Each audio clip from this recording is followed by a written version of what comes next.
Hi, I'm Deb Kimless, and I'm the medical director for FowardGro. So I am a board-certified anesthesiologist and pain medicine specialist, and I worked in private practice for about 15 years until I was diagnosed with breast cancer. After that, I learned about medical cannabis because I had a mom who was suffering from complications from a pharmaceutical, and she also had a paradoxical response to opiates. And so she went through a lot of painful procedures without the benefit of pain relief. And being her daughter and a pain medicine specialist, that was not a good thing. And so a friend told me about medical cannabis as a potential option for my mother, and to me that sounded like a punchline to a joke. And so sadly, we lived in Pennsylvania. There was no program there. She did not have an option to even try it. But after she died, it was in her memory that I decided to learn everything I could about medical cannabis and to see if I could help patients not go through what she went through. So it was 2013, and so there was not a whole lot of what I would call legitimate resources. And so I literally traveled around the world looking to study with people who were the thought leaders and scientists and researchers in the industry. And so I went to Israel. I met with Raphael Meshulam and Lumi Hanush. I went to Bedrickan's masterclass in the Netherlands and learned from scientists around the world.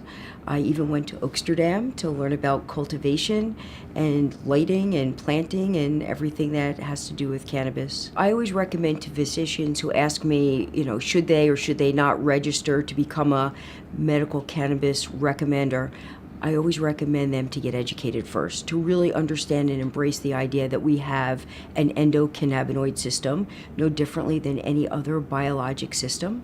Tell them to learn it. It will become clear once they do that medical cannabis makes sense as a tool as part of their therapeutic options. My advice to doctors to educate themselves is a lot easier than what I had to do.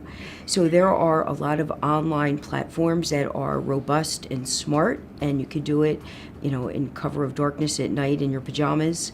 And so one is the answer page, and I'm not endorsing this for anything other than I find these to be very useful resources. So the answer page is written by two physicians, and they have a question and answer, and it's CME credits. Another one is to go to the Society for Cannabis Clinicians, and they have resources on their website as well as a CME credit course that they're affiliated with.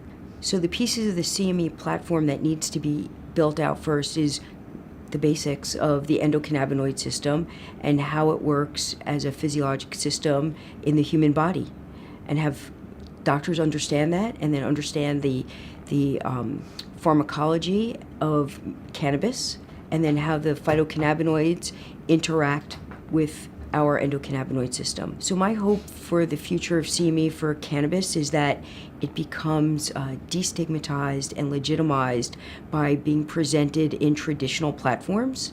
So either through your traditional specialty or subspecialty conferences, or in even in medical school where you can learn about it. Everybody's in pain.